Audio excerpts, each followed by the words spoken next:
You got a crazy ass true story to tell. It could be funny or thrilling or creepy as hell. And when you speak it, surely none will make a sound. The world going breathless when your true story comes around. Welcome back to Your Best True Story, episode 24, everyone. Thank you for tuning in again. Today's episode is the story winner interview episode from last month, and we have finally gotten the MVP of the show, Tristen, as a winner to interview, so we are super excited about that and had a great conversation with Tristen. If you're not familiar with his stories, he's called in 3 of them, covering everything from a wild mushroom trip he had to being attacked by a cobra to an encounter he had with a homeless person while he was dressed as a knight in armor.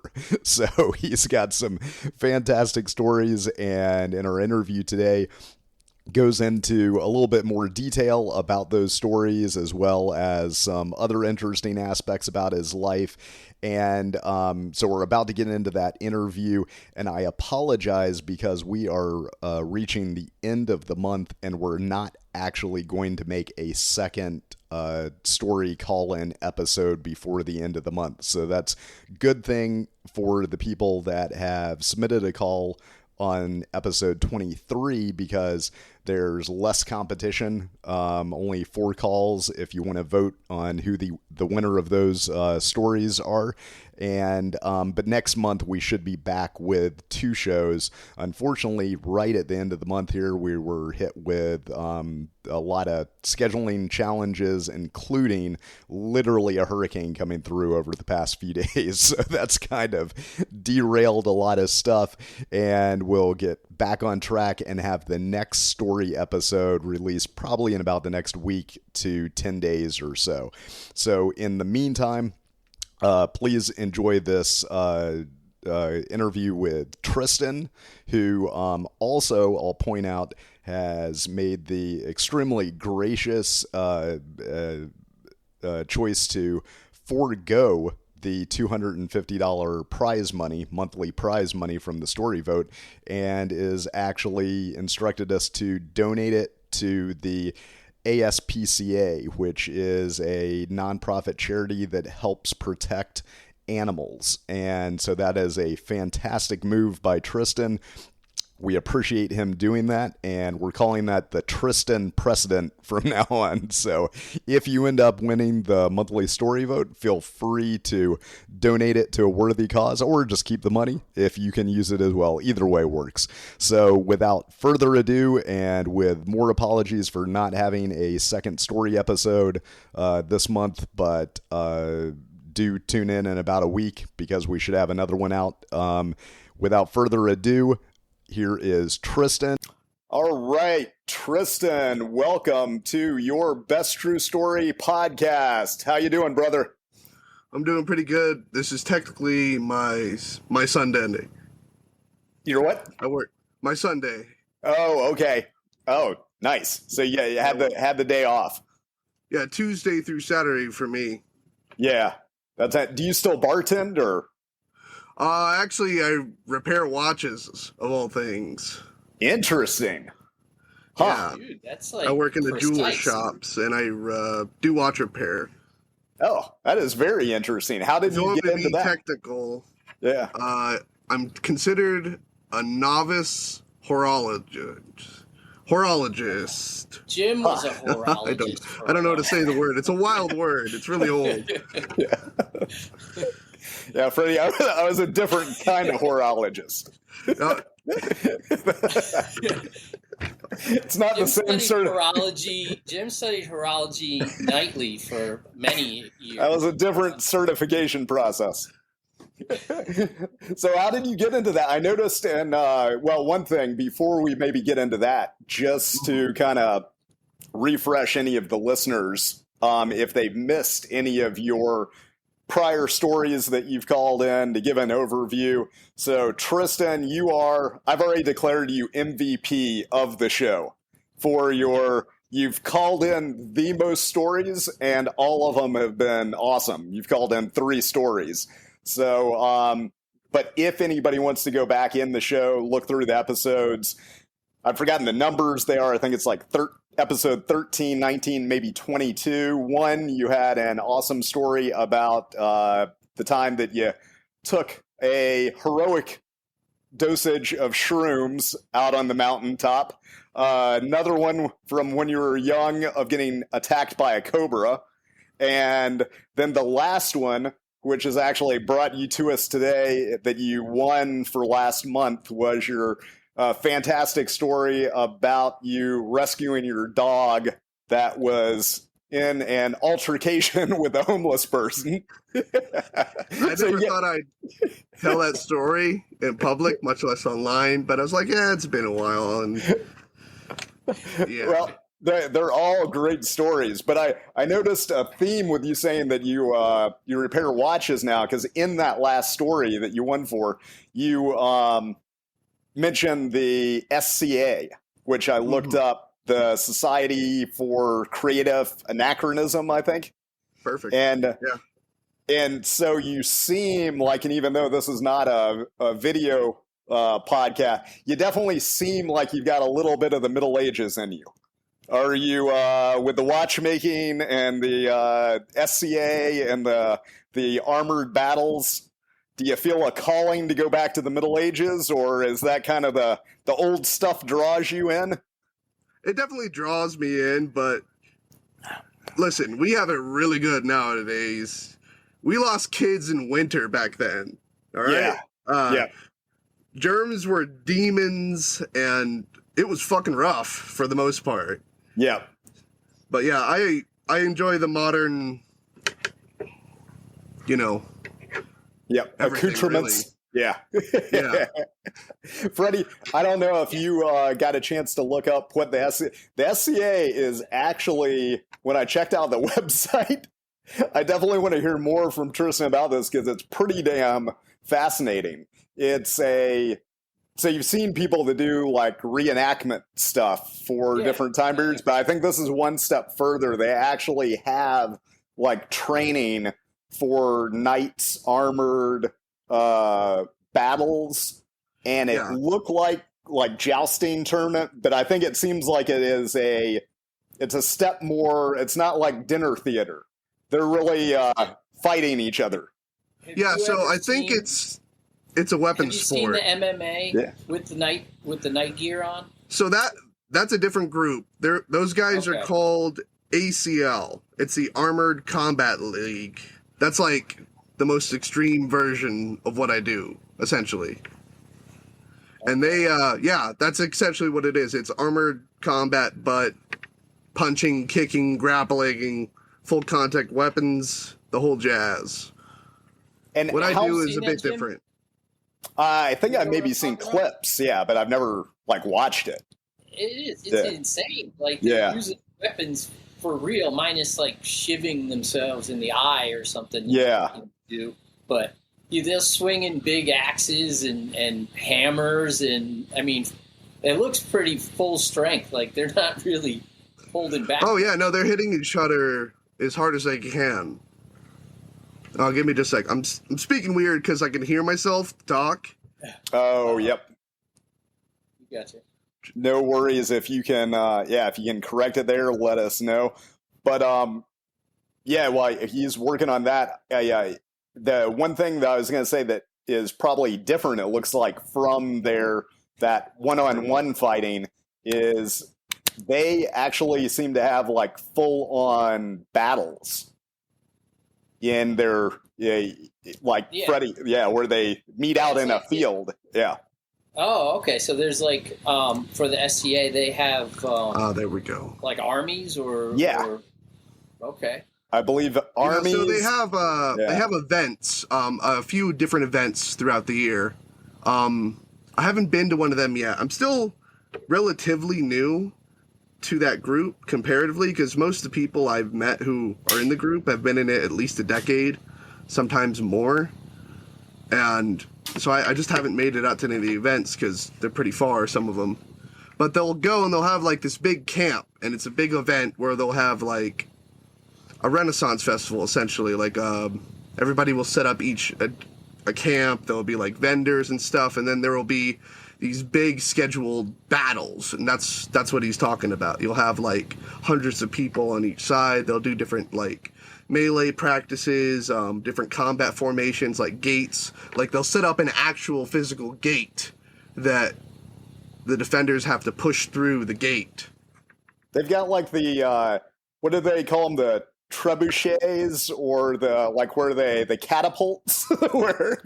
Yeah, there's some like mock siege weaponry. I don't know much about that, and I do know that there's mock archers, and during certain events they will have cavalry too, like people on horses that will take you out with a spear. So is it for performance kind of, and does everybody get a script sort of, or at the beginning, or is it like what they have refs, right? Like, or they have there are marshals. So what it is, the best I could explain it is a weapon sport as far as I'm concerned. The fighting we do with the heavy armor and the rapier, that's the weapon sport aspect of it. There's a bunch of little other aspects to it. Like they do host feast, which is more like, it's just a gathering of friends really eating some food, and they'll try to do it similar to how they would back in the day. I haven't been to one of them yet, so I couldn't tell you. I'm only interested in the fighting as of yet. Yeah. That's my jam. That's on the website. It did also say that the country was divided into the different groups that had kingdoms. Yeah, they have like different kingdoms, and there's like house names that you can earn. Like each kingdom, they have like a tournament every year to rotate kings in a more formal tournament. So the armor, do you order it from your kingdom? Do you make it and then put the insignia on it? Some of us make it. There's a lot of really talented armor smiths that are in the SCA or work with the SCA, but because of the weapons we use are rattan. It's this. I wonder if I have one here. Here. I know what rattan furniture is, like for patio sets. That's like that weaved. That's that weaved stuff. But it's a real thick woody bamboo material, and it's pretty heavy and flexible. That's what we use for our weapons to simulate the weapons. Bamboo is tough as shit. Yeah, it's hard stuff. But they could be made into just about anything: spears, great swords, axes, maces. But it is a weapon sport at the end of the day. How many people accidentally die every year? 30,000? No. The cool part is, because of the armor we wear, they take safety very seriously. Because when you get a decent size, it doesn't even have to be a big guy. You could swing a stick with a certain amount of technique incredibly hard. It sounds weird if you've never fought with them before, but I swear to you, some of these guys, they're not very big, they're in decent shape, and they can put dents in my steel armor. Just from the technique. Safety is a big aspect of them. They'll have the marshals to make sure all your vital areas are covered. You're wearing a cup that's required, and pretty much sky's the limit from there. Is the armor, does it have to be period correct? Can it be your own creation? What's the rules on that? There's no rules on that at all. You kind of people will kind of gravitate towards certain time eras, my armor's from this era, but there's no strict rules on appearance. Or what I said, it's countries? If it's more like a Chinese type, shogun thing, will they fit in okay, or are they not? Yeah, we have some dudes with Eastern armor, European armor. I mean, everything in between. Up north, where the weather's more forgiving, there's some dudes who wear furs and shit. They look like Vikings. Oh, that's awesome. I like the fact that there's multiple clans. That's what got me excited was on the website of the different regions being controlled. I was All they need to do is throw like a big prize in, like $500,000, and just let them all start declaring war on each other to try and take over. Like that would be entertaining. But most groups, they'll have like say a city, for instance, they'll have like a local fight practice to do once a week, but then they'll do like organized events like tournaments, or there's several different types of tournaments. Like I said, I can't name any off the top of my head. I know there's crown tournaments. Like I said, you win that, you get to be king for a year. And then that rotates. But you were talking about safety and injuries. Statistically, we get less injuries in football players. Okay. Yeah, well. I guess not to hate on football players, but the armor isn't that great compared to the damage they're taking. You know, we're seeing some of that come out. Some of these players who've been doing it a long time just having horrible head injuries. And it's not like our guys are exempt from injuries. We will have injuries every now and then. It's just a lot rarer because we take the armor aspect very seriously. You can't just cobble together some 16 gauge aluminum and be like, I'm ready to get smacked. No, you need some proper protective gear, padding. There's code for all that stuff. Yeah, Freddie was just trying to figure out if he could wrap himself in cardboard and head out there. Nah. I wouldn't recommend it. Like I said, some of these, especially the knights, these older dudes who have been fighting for literally decades, it's amazing. If you just saw them, like, without their armor, they just look like, oh, that's Grandpa Steve or Uncle Joe. Unbeknownst to you, if he had a stick, he could kill you. I mean, he can. Like, I've had one of the fighters, I'll leave his name out, but he's an older gentleman, and he's in decent shape, but he's 62, I believe, and he's a knight, and he's been fighting for a very long time. He's put bruises on me like, you know, like half a foot across, purple, deep, through my armor. Like, the amount of force that you could generate with just a stick is astonishing. What is it that do most people fight with the sticks that replicate swords, or is it like a swords whole are the main? Yeah, okay. There's a huge range, but the reason swords are so popular is because they're the best defensive weapon ever. Yeah. If you want to be efficient and good, you're going to use a sword for the most part. And it's also good when you're starting out fighting to start on a sword, because you could build off of other weapons. Once you get the fundamentals down of like footwork, how to swing it, because, you know, they take edge alignment in and all that. So you can't just swing it like it's a baseball bat. Yeah. That won't work. Does your ensemble have a shield as well? Or is it more your, like... I usually use a smaller shield. I have some bucklers that I'm making. But yeah, I usually use a center grip. Like, a small round shield. It's like shaped kind of like a rectangle. And I'm trying a lot to use a sword because, like I said, building up fundamentals. But my favorite weapon is, I can't decide between a mace and a greatsword, because they just feel great. I was going to say a mace has got to have some pros to using. Well, they are can openers. That's what they were designed for. So when it comes to medieval combat, they are a terror. And the greatsword, I'm guessing, is a two-handed, like big sword. Oh, Freddie, you still there? Yeah, I'm still here. Yeah, it's a big two-handed sword. Okay. And it just feels awesome. It's really difficult to learn how to use one properly because, well, it's just a completely different weapon. You're very open with it. You got to play it at range, and there's a lot to it. There's... You can't have a shield then, right? Because you got both your hands on the sword. So, yeah, that's a whole nother skill set, really. Yeah, it's very hard to defend yourself without a shield. A shield is really important if you like staying alive. But you'll get some of these dudes, like I fight with a knight who specializes in great weapons, and I mean, he's a wizard. He will get you. It definitely seems like the trail. I was actually just watching a movie the other night called The King that is like a modern version of Shakespeare's Henry V, I believe, that had Timothy Chalamet and Robert Patterson, I think is his name in it.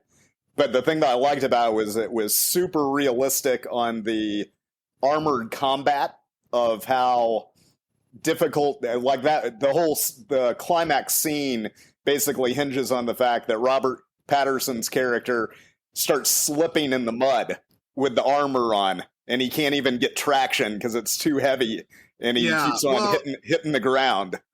Yeah, that was a big danger, but that's one of my favorite aspects about this sport is the armor itself. It is, I don't know what it is. I genuinely believe that humans have been fighting in armor long enough for us to have like a weird instinctual feeling, because when you get all that gear on, it just feels right. There's like some weird caveman part of my brain that gets the flip switch and just let's fucking go. Yeah. It's heavy and it's easier to move in than you would think. So most of the gear, typical SCA gear, I'm going to get this wrong. There's probably some SCA people out there who are going, what are you talking about? But typically it's not as heavy as you want it to be, because realistically, you don't want super heavy armor because it slows you down and it makes you tired faster. Yeah. And so how much does it weigh? What are we talking about? My set is pretty heavy. It's stainless. I want to say it's 80 plus, 85 pounds. Man. But yeah, mine is super heavy. It's a good deal heavier than the average. The ACL guys you're watching, the dudes who do the medieval MMA, they have to wear much more gear because they're doing their combat is much more brutal. Like in the SCA, it is a weapon sport, so it focuses on the weapon aspect of it. You're not allowed to punch or kick or grapple per se. You can like do some grabbing with the shield and such, but other than that, it is a focus on the weapon aspect of it. That's 80 pounds that is a hell of a lot of weight to be trying to move. It's amazing how this armor is made, because the weight distribution and everything, once you get it fitted to you and you get used to wearing it, it's really not that bad. Huh. Especially some guys who have like lighter sets, they'll have, I want to say typically it's around like 30, 40 pounds of gear. They can run in that. And if I was in better shape, I can run in the armor I have like full. I can still run in it, which is crazy because you think about all that weight and you're like, oh, you can't move in that. You know, if you've ever worn like a 20-pound sandbag like vest for running or whatever, that feels like impossible to move in. But armor is different because it's like weight distribution, proper straps. Like a lot of these armor smiths that work with the SCA, they make it like properly. It's meant to be worn and take damage. It's not for show. So it fits properly. You're able to move in it properly. And you'd be surprised how well you can move and how long you could go in this armor, especially some of the more experienced fighters. That's what separates a lot of the experienced fighters from the unexperienced ones, is how long they could fight. Okay. Because you have some of these older dudes who could fight literally all day. I mean, they're beast. Do they, at the festivals, I'm just imagining they have giant like mugs of grog or mead or is a big one. Yeah, it's a lot of people brew mead and wine and stuff. I'm not a big drinker myself. Does it go more than one day? Does everybody camp out? Yeah, it's like a big event. It goes on for like, I think Estrella is one of them. I believe it goes on for like 2 weeks. Like I said, don't quote me on that. But yeah, it is like a big event for 2 weeks. Well, and then in terms of character, I'll answer some questions about that because it's not a role play thing per se. I would immediately turn it for me into a role play thing. Well, some people do get me out of character once I got in my armor. Like the most role play aspect of it that I've seen is that there's titles, but because it's a weapon sport, it's kind of like a martial art. You know, it's almost like a karate belt thing. Yeah. Okay. And then you'll have like an SCA name you could pick, which is just like a historical name you could pick for yourself. My actual name is Tristen, so that's just happens to be a historical name. And I guess my SCA name is Tristen the Red, because all my gear the clothes I wear underneath is red, and I cover my face in red face paint. That's why I made you a redhead with the AI thing. I somehow picked up on that. These those AI videos. Those are so funny. I was dying watching those. I don't know if you picked up on the fact that the mushroom story, there is actually a song in there. Yeah. That is, I noticed you had a personal soundtrack. Yes, it's a personal soundtrack for you. It actually sings. Freddie, did you notice that it's got? No, I did. I missed that. Oh, you gotta singing about the video. Yeah. It's singing about Tristen in the trees. In the trees.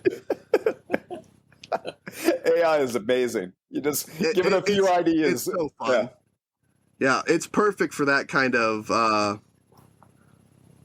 That format. I love seeing just, you being able to create YouTube videos relatively easy by poking this ghost in the machine to go create some fun results. And I'm trying to get that a little more streamlined. It still has been more cumbersome than I expected. So I've had to slow down on getting them out. But ideally, then every story will start to be turned into that. And we'll get That's pretty smart. I like to see you guys get more popular, and doing little YouTube clips and all that stuff to kind of branch out a little bit is a great idea. Yeah. It can't hurt, especially if I can get it down. Then Freddie keeps on trying to encourage me to get it on TikTok and other, which, just got to get the method down for the model down for how to efficiently turn them into videos more consistently. And then start doing that. So I don't know much about social media. I don't have anything. I mean, I don't think Discord counts. It's what me and all my buddies use. But I'm not a social butterfly per se. Yeah. I guess my Instagram. I guess a lot of people are using. Yeah. I think Instagram, and Freddie's the TikTok expert. Expert. I don't know if I'm worthy of that title. It's Freddie. You are my TikTok guru. You're the. I'm gonna tune into Tristan's channel once he gets his fighting going. I didn't even think about that. Yeah, I just got a little goofy YouTube channel that I'll try to record some stuff of me and my buddies just playing video games, having a good time. There's one video of me on there of me drunk trying to play this shooter game. I was absolutely slammed. It was.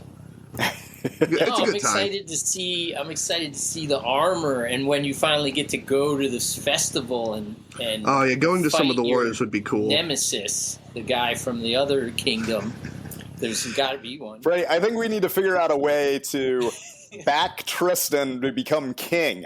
Let's just of the country. Him. Yeah, but then somehow we got to ratchet up the intensity so it turns into a whole real battle across the country. It would be entertaining. I don't think I couldn't beat some of those guys. I'll pat myself on the back. For the amount of time I've done it, which is at this point, I want to say just shy of 3 years or somewhere closer to 4 years, because I've taken some breaks. I'm taking a break now because the weather here just sucks. I'm sick of the summer here. We don't get proper fall until. Yeah, I'm in lower Arizona, Tucson. So the weather here is just horrendous most of the year. We don't get fall till November in reality. Yeah. This weekend it's hitting triple digits again because we live in a desert. Yeah. Damn. And I have fought in really hot weather, but it's me personally, I really hate the heat. Yeah. I hate the heat also, and I live in Florida. So I feel your pain. Yeah, at least we got a dry heat. You gotta wear underwear made out of ShamWow over there. Yeah, no, it's a complete swamp. So now, Tristen, just for anybody that has not heard your stories, well, you don't need to recap the stories, but I guess what I was going to ask is those are 3 great stories on some widely diverse topics. Yeah, I'm not a.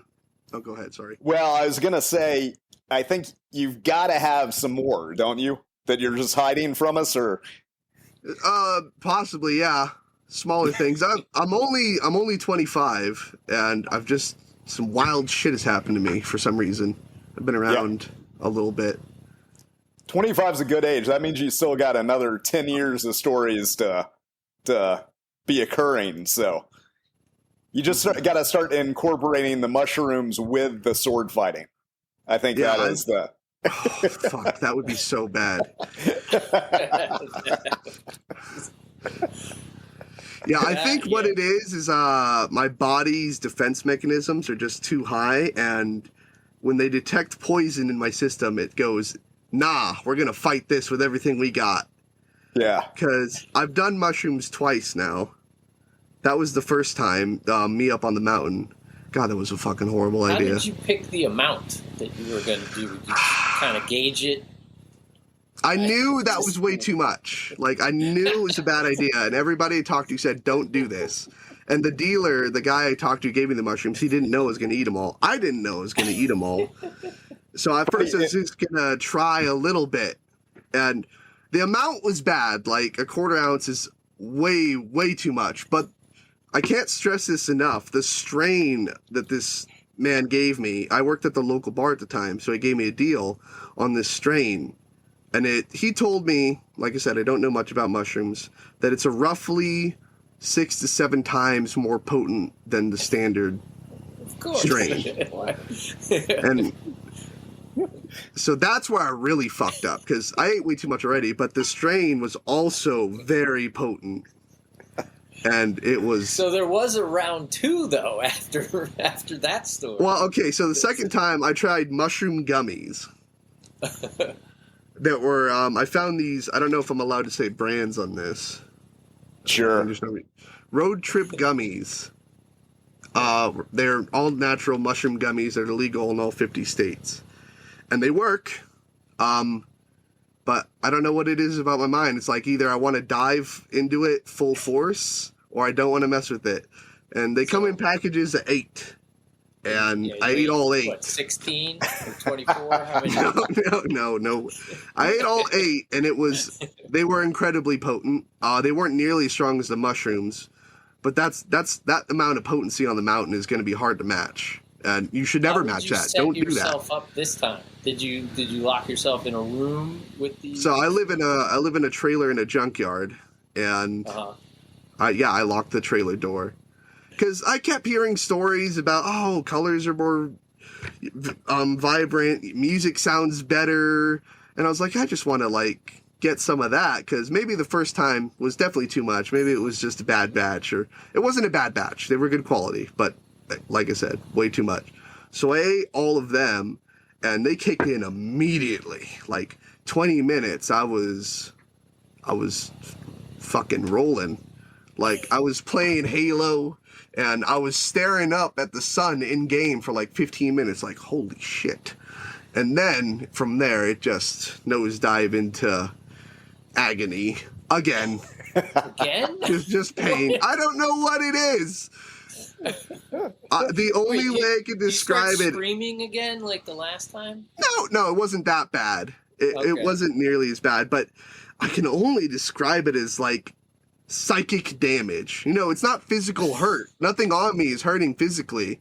It just made me tired, the mushrooms, but it fucking hurts. It just feels like, I don't know, some entity's zapping my fucking brain. I don't know how to describe it. Like I said, I think it has to do with my body's defense mechanism.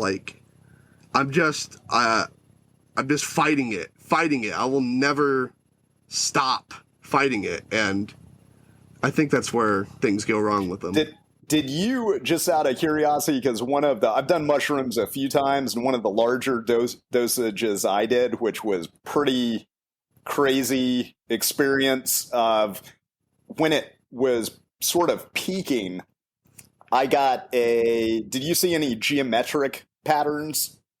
Almost I would say the closest thing to describe it is Aztec or Mayan. No. So when I was up on the mountain, I'll give you a little bit more of a detailed explanation, because I've got a little bit more than 10 minutes now. I didn't get too much visual stuff, which shocked me with that amount. Like I said, at first, I was just seeing like kind of colors around the edge of my vision and the edge of things. And I watched the snow fall down the mountain and then go to the top again like a wave. Okay. But then past that, what was hitting me was so intense, I couldn't even see, if that makes sense. Like, yeah. What I saw wasn't like warped too bad. There was so much going on upstairs that I think it prevented me from seeing visuals. I don't know. But I didn't get any crazy visuals. Just I got sent to a different planet, essentially. Yeah.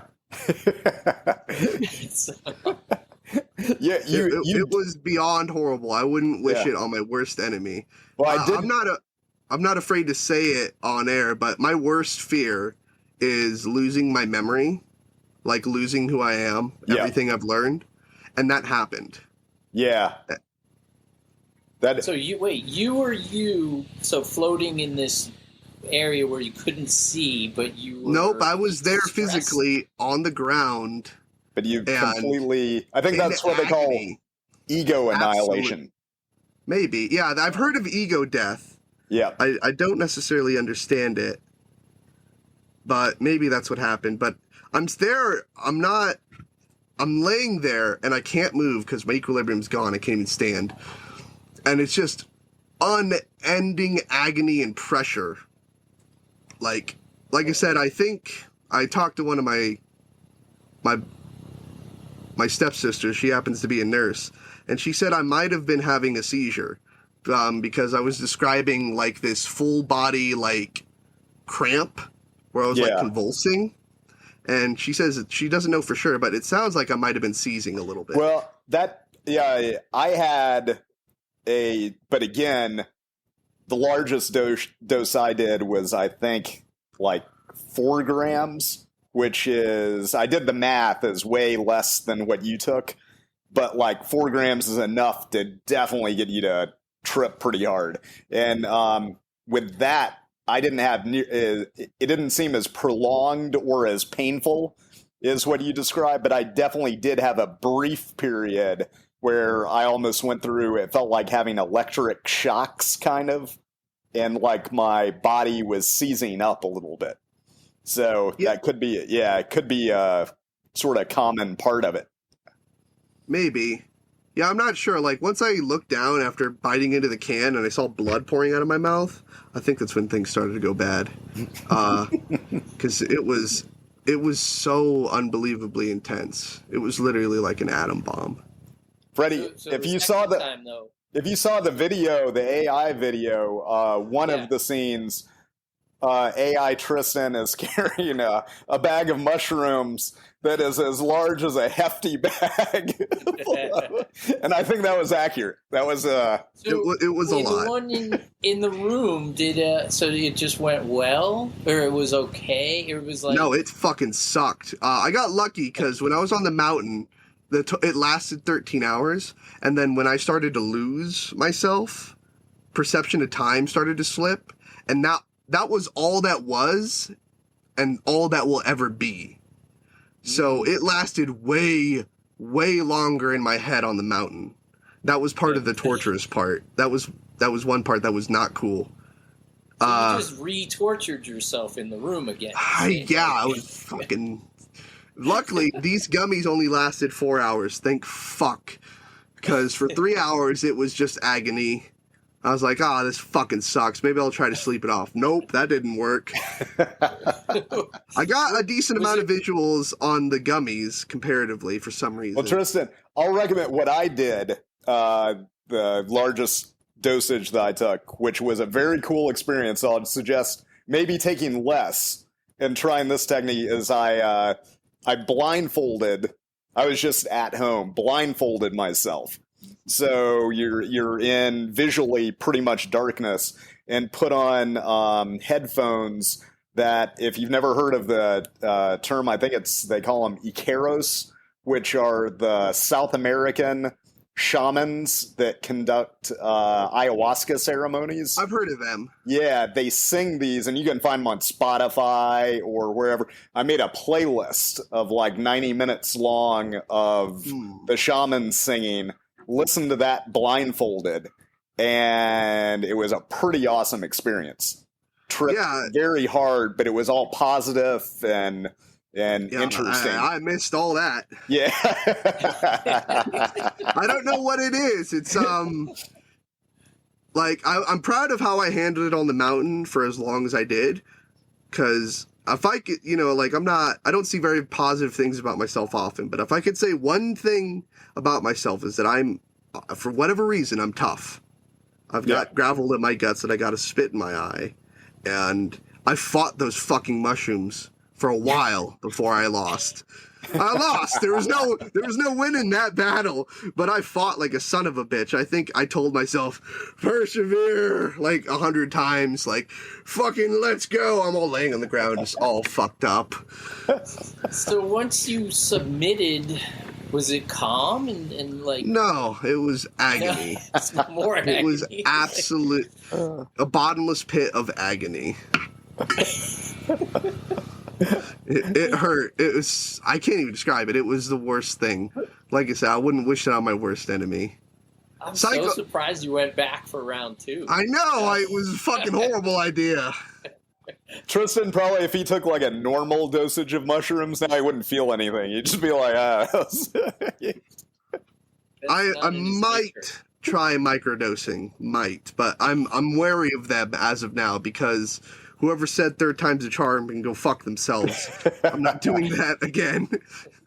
I definitely think there's something to everybody's individual, like body or mind, soul, whatever it is.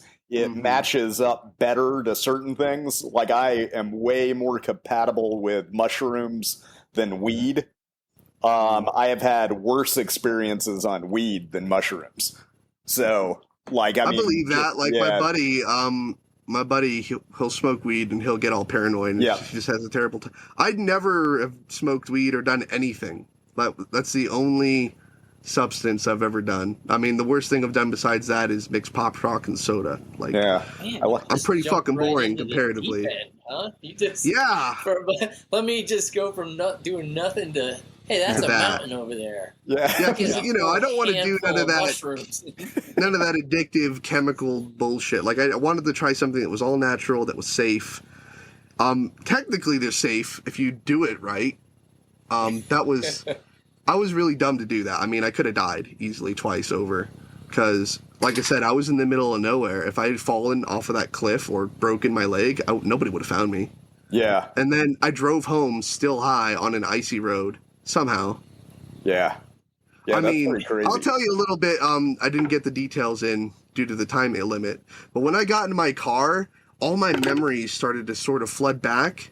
But it was like watching a movie, because I'm like, that's not me. And the first thing that pops into my head is Mad Max, because I'm a big fan of that series. And I'm in a car, and I'm like, yeah, it's like Mad Max. And I got this billy club I keep in the fucking passenger side. So I'm like going down the road, like I'm riding a fucking horse in the battle, swinging this billy club over my head, driving the car. I'm surprised you didn't kick out the windshield. Yeah, I'm really surprised it didn't break anything. Or die and crash. Like, it was so stupid. I should have never done that. I don't have the shovel anymore. When I went back up the mountain, I put it, like, up in the path to where whoever I fucking stole it from could get it again, possibly. That's one of the best scenes in the movie, is you stealing the shovel from the... I still don't know where. Fasten the shovel into some piece of armor or weapon to have on. When I came to and I was wielding it, dude, it was the spear of God. It could kill demons and anything. But I felt bad because that was definitely somebody's shovel. It was brand new. Like, I wouldn't have just found it. And people camp in that area, so who the fuck knows? If somebody's going to call in one of these days and go, there was a monster that broke into my camp and stole my shovel. Tristen, if you ever want to start doing more mushrooms and drinking heavily, we've got a buddy that lives in Phoenix we could introduce you to. Possibly. Like, I'm sure Dennis would be up for not only the armored battles, but doing copious amounts of mushrooms and teaching Tristen how to do all kinds of horrible things. Yeah, we'll see. But yeah, I'm definitely I respect the amount from now on. I tried going off the deep end and they bit me back, so. Yeah, it's definitely. I can't say I haven't done it. Yep, definitely dosage dependent, I think. I think that is the key. The right dosage and the right setting. Yeah, like I said, the only other mind-altering anything I've done was, liquor. I don't drink very often. I just don't like it, honestly. Yeah. I don't have a taste for beer. Because I bartended, I know how to make some pretty decent cocktails that taste amazing. But then I don't like being drunk, and I don't like how most alcohol feels. Like, how you drink and it makes you feel all warm? Yeah. Yeah. It's hot here most of the year. I'm like, all these Western movies where this guy comes off the dusty trail and flicks his coat, and he's like, give me a whiskey. I'm like, bullshit, he wants a whiskey. He's trying to cool down. He was just out in the fucking desert. Like, so I don't like that feeling very much at all. It has to be like 40 degrees outside for me to even consider like drinking like that. Yeah. And maybe it's because of my heritage, but I've got an unusual tolerance to alcohol. So I have to drink a lot. And it's kind of expensive if you go out. You're like, I'm on like my 11th cocktail, and I'm like, I'm definitely drunk, but just starting to get drunk. Like, that's what happens to me when I get drunk is the lights are still on the whole time. It's just my body slows down. And it's just kind of annoying. It's like, it's not really a good time. Yeah. So I'll go to the bathroom, and I'm all like, come on, I know how to use doors. It's like the lights are on the whole time. So it's not really a good time for me. Yeah, well, you got to find your right jam, so to speak, something that works for your body and mind, or nothing, or just not use any substances. Well, like I said, I think alcohol in moderation's fine, and then all natural substances like mushrooms, I think they're important. And hopefully they'll get legalized because I think they could do wonders. They've actually done a ton of studies on that, especially with like PTSD and stuff. It is because I think what mushroom psilocybin does, like in very general terms, like way simplified by listening to a doctor talk about this, is the neuroplasticity part.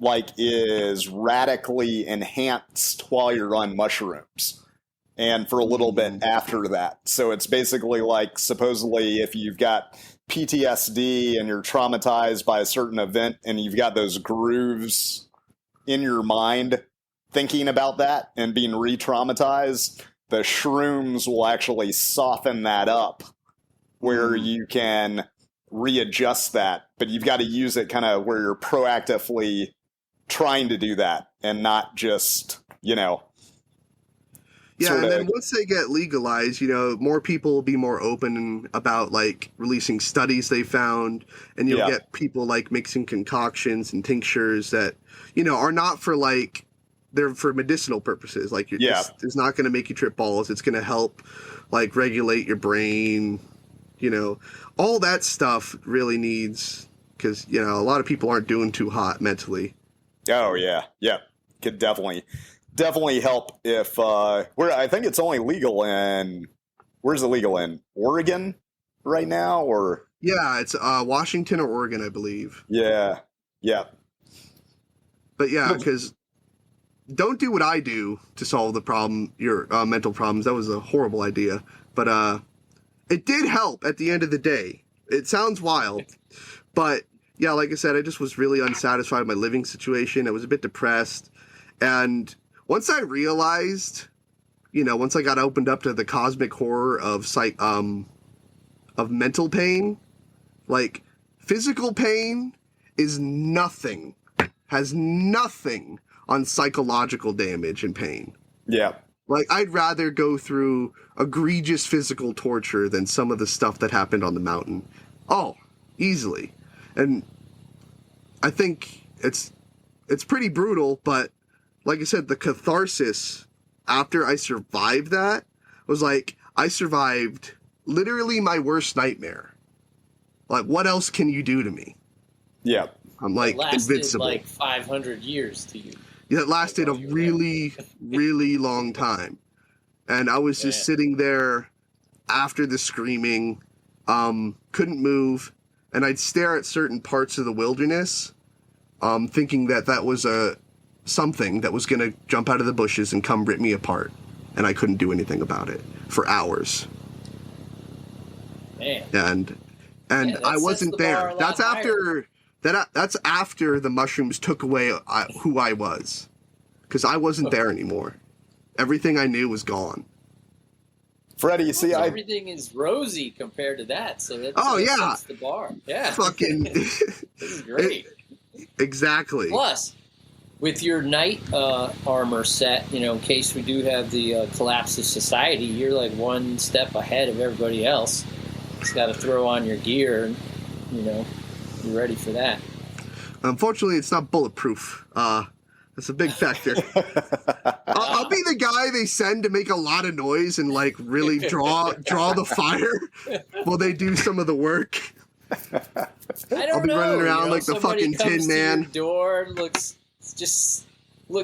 notices you standing in your living room with your full-on great sword and armor. That's all. I'll just wear my armor and then I'll get my guns too. That'll be a great combination. Yeah. Parry this, you filthy casual. Bang. Yeah. Well, Tristen, have you got any other snake attack stories, or any other encounters with homeless people you'd like to tell us about? First of all, sorry to whoever you are out there. I keep whenever I'm about to reference that story, my mind stops as I try to figure out how to do it in a respectful way to you and the homeless guy. Yeah, because I like homeless folks. I really do. Yeah. They're people down in their luck. There's a lot of like mentally ill people that just really need some help. So I felt bad at the end of the day from doing that, but hey, don't fucking touch my dog. Yeah. Oh, I'm sorry. Which that reminds me, Freddie, I didn't even tell you. So normally I ask the winners what they did with the $250 prize money. But Tristen, which now we're going to call the Tristen precedent, is the first one that he respectfully refused the money.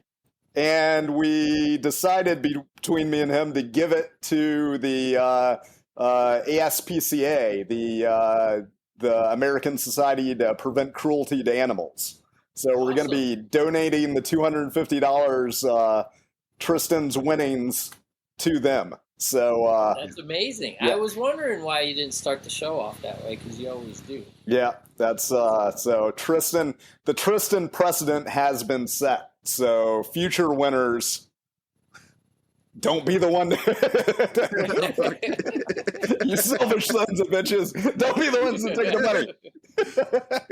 No, I'm just kidding. You gotta play that real, those real sad music that they play on those commercials. Yeah. They show all the abused animals. You just gotta play that in the background when you're trying to announce the winners. Just be like, I guess you could have the money if you really want it, but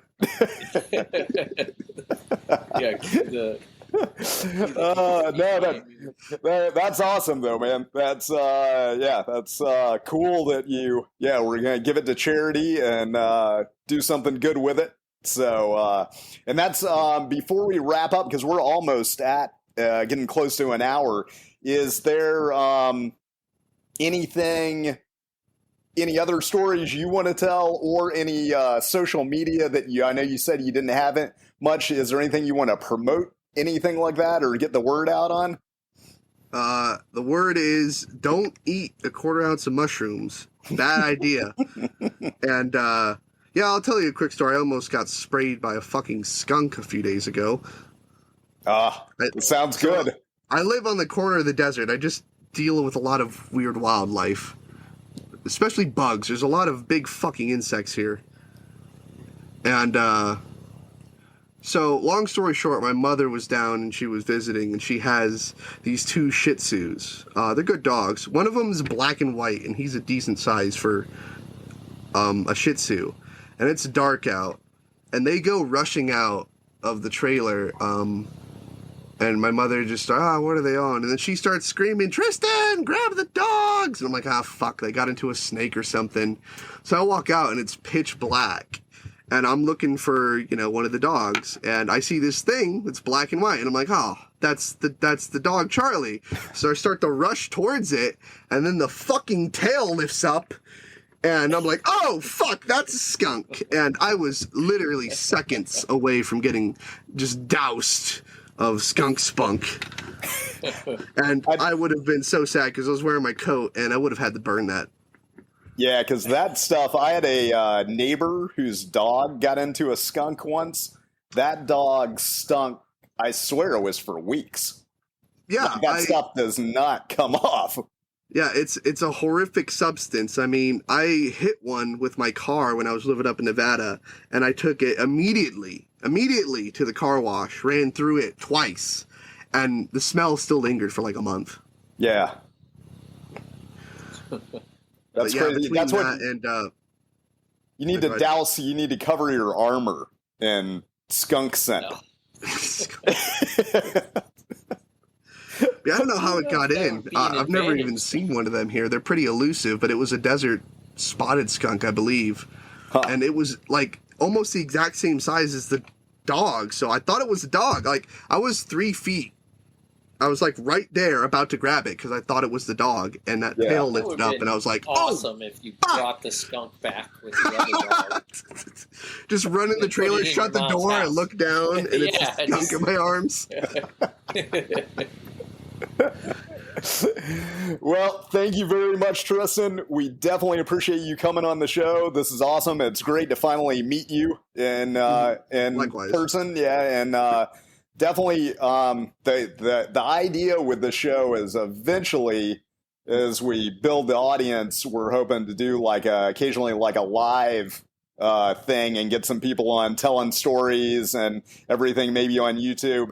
I will definitely keep you in mind. Love to have you participate in that once we get to that stage. Sick. Yeah. So, and tell us when you get your battle talk up and running. Battle talk. Subscribe.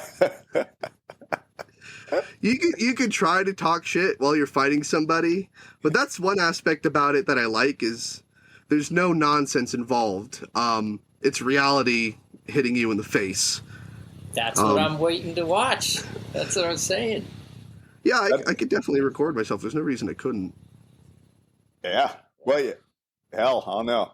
We'll put it on the YouTube page if you can record a battle of you. Only you winning though. If that old knight kicks your ass, we won't put that on. I wouldn't mind. It just shows people that I'm not making it up. These old men will beat the fuck out of you. They're really good. All right. Thank you very much, Tristen. We appreciate it. And please keep calling those stories in as any come up. Yeah, I might call in how I met Bridget the midget. See? God. That's a great right at the end. I wanted to see if this cat recognized the name. I saw a spark of recognition. Bridget the midget. That's a great cliffhanger to end on. Mm-hmm. Yeah. But thanks for having me on, guys. It's a blast of a podcast. Awesome. Thank you, man. Awesome. You got a crazy ass true story to tell. It could be funny or thrilling or creepy as hell. And when you speak it, surely none will make a sound. The world going breathless when your true story comes around.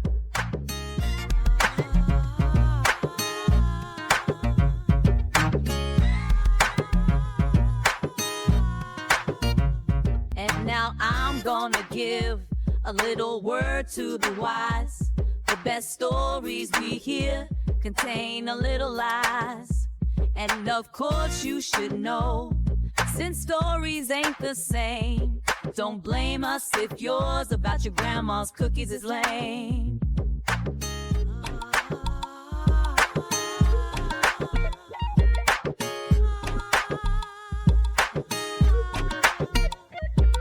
We wanna hear that Bigfoot bullshit.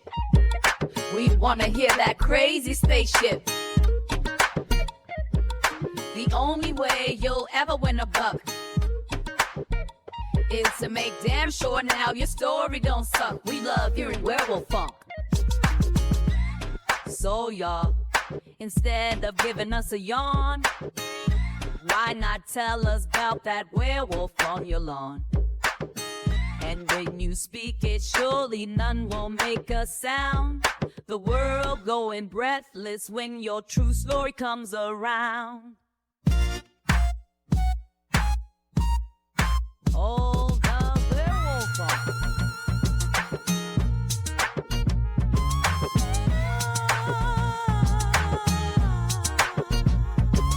The world going breathless when your true story comes around. Hear that crazy bullshit flying. One more story before we dying. Oh, hear that crazy bullshit flying. One more story before we dying. And now I'm gonna give a little word to the wise. The best stories we hear contain a little lies. And of course you should know, since stories ain't the same, don't blame us if yours about your grandma's cookies is lame. We wanna hear that Bigfoot bullshit. We wanna hear that crazy spaceship. The only way you'll ever win a buck is to make damn sure now your story don't suck. We love hearing werewolf funk. So y'all, instead of giving us a yawn, why not tell us about that werewolf on your lawn?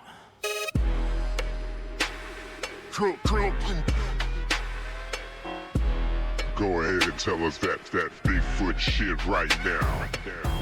And when you speak it, surely none will make a sound. The world going breathless when your true story comes around. Love that werewolf funk. Oh, yeah. The world going breathless when your true story comes around.